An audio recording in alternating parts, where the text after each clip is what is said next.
The infamous story of Kevin, r/ask Reddit. Who's the dumbest person you've ever met?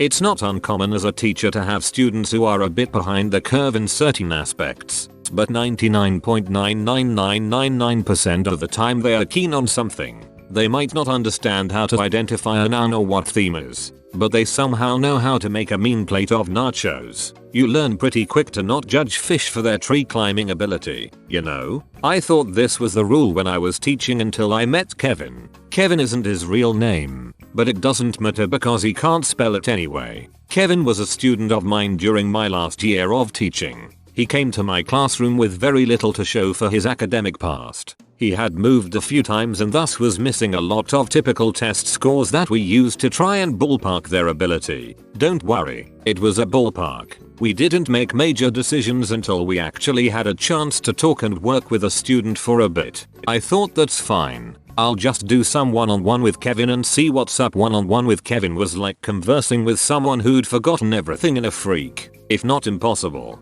amnesia incident. There was no evidence that he had learned anything past the 2nd grade, and now he was in 9th grade. Flabbergasted, I figured we needed to get more serious with this. If he was going to be in my class, I needed to know why and how. I decided to meet with him, his guidance counselor, his parents, and another teacher to see what was really going on. This is where it all became clear. It was by some incredible fluke that his family hadn't been wiped off the face of the earth years ago. Odds are his entire heritage was based on blind luck and some type of sick divine intervention that saves his family every time a threat presents itself. Kevin was the genetic pinnacle of this null achievement. Even my instructional lead, a woman who could find a redeeming trait in a Balrog, failed to see any reason this kid or his family should be alive today. So here's a list of events that made it abundantly clear that God exists, and he's laughing uncontrollably. Kevin frequently forgot where class was. On more than one occasion, I had to retrieve him from other classrooms. Kevin ate an entire 24-pack of crayons, puked, and then did it again the next day. This is 9th grade. I have no idea where he got crayons. Kevin's dad wrote tuition checks and mailed them to me, his English teacher. This was a public school. When I gave it back to Kevin, voided, to give to his dad with a brief note explaining that this is a public school, Kevin got in trouble for trying to spend it at 711 after school. Kevin was removed from the culinary arts program after leaving a cutting board on the gas stove and starting a fire, twice. Kevin threw his lunch at the school resource officer and tried to run away. He ran into a door and insisted it wasn't him. Kevin stole my phone during class. I called it. It rang. He denied that it was ringing. Not that it wasn't his. Not that he did it. No. He denied that the phone was actually ringing. He tried it 3 times before the end of the year.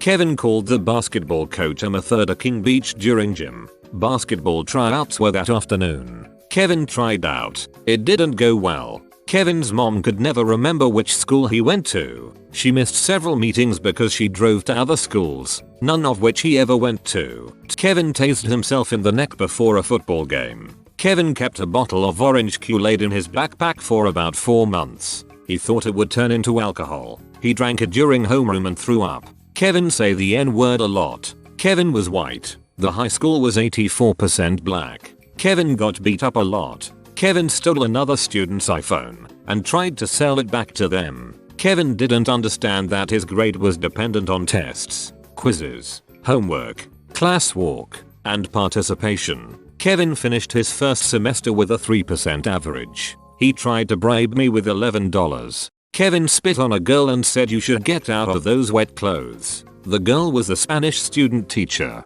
Kevin didn't know dogs and cats were different animals. Kevin tried to download porn onto a computer in the library, at the circulation desk, while he was logged on. Kevin asked a girl to prom. He was in 9th grade and freshmen don't go to prom, by asking for her phone number and then texting her his address. Kevin got gum in his hair, constantly. Kevin regularly tried to cheat on assignments by knocking the pile over, grabbing one before I had picked them all up, and then writing its name on it wherever there was room. Kevin had several allergies, but neither his parents nor he could remember what they were. They were very concerned at the holiday party. "It's high school. We don't have those. Would have peanuts." When they finally got a doctor's note, He was allergic to amoxicillin. Kevin and his parents took a trip to Nassau. How the duck did they even get airline tickets? And forgot all their luggage at home. I didn't believe him when he told me until I talked to him mom, who told me first thing when I saw her at the B weekly meeting. Kevin's grandfather apparently died in a chainsaw accident. I can only assume God was looking the other way that day. I'm torn between this cannot be real, and you can't make this shit up. Kevin and his world were very real. He was simultaneously everything wrong and everything right with the world. He was a testament to the fact that anyone can do anything. Last I heard, he wanted to join the Air Force. I think you mean he wanted to be a plane when he grew up. Edit. Took me 5 months but I finally got gold. Thanks friendo. I want to be the Air Force. Mother, I want to be Army. My cousin said he wanted to grow up to be a truck. Not a truck driver, a truck. I knew this girl in elementary school who said she wanted to be a polar bear when she grew up. At a local elementary school's kindergarten graduation, they played a video where they asked each of the students a few questions. When asked what he wants to be when he grows up, one kid answered a police dog. I heard a young child tell his mother at a 4th of July celebration that when he grew up he wanted to be a firework. When I was 5 I wanted to be a light pole. I stood on the yard for 2 hours with a flashlight taped to my hat and then it started raining. My little cousin wanted to be Britney Spears, not a singer or performer, but the actual person. I told her the position has been filled.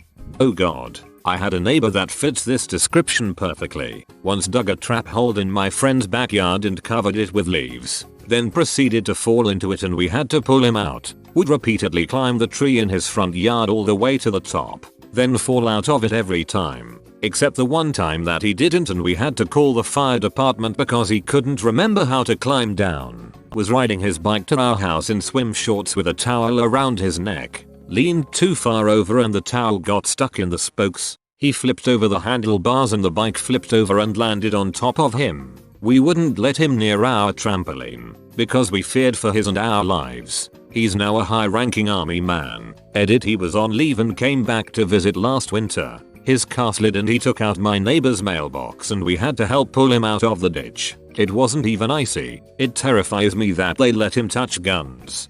Kevin called the basketball coach a method at King Beach during gym. Basketball tryouts were that afternoon. Kevin tried out. It didn't go well. We call that setting the tryout on hard mode. You better have game to pass that one.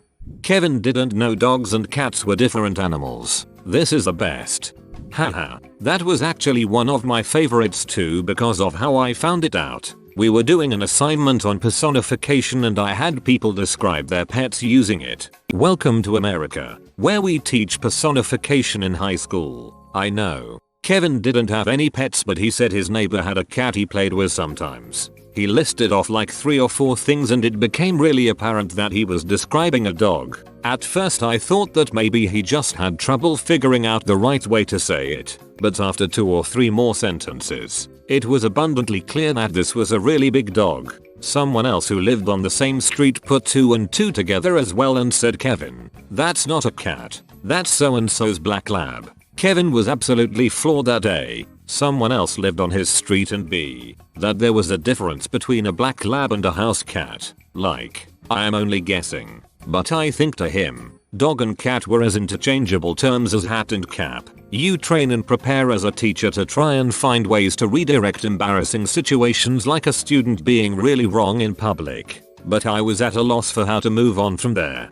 I really didn't understand how dumb his parents were until they went on the trip and forgot their luggage. I knew something was up from that first meeting, but the luggage story, which was in like October of that year, was where suddenly everything made sense. Seriously, the amount of steps necessary to forget your luggage makes it seem literally impossible. Do you have any luggage to check? No. I have to ask, was he popular with the girls? Was like watching a greased up orangutan try to climb a water slide. OP, you are killing it with the analogies today. It's a side effect of teaching. When you spend a large amount of time explaining things to people, especially the same thing over and over again, you eventually just try to find new ways to say it so you don't bore yourself to death. Just had an appendectomy and cannot stop laughing. Seriously, duck you. He tried to bribe me with $11. Kevin flashing dat green. This is the best thing I've read on here in a while. I lost it at I have no idea where he got crayons and haven't stopped after that.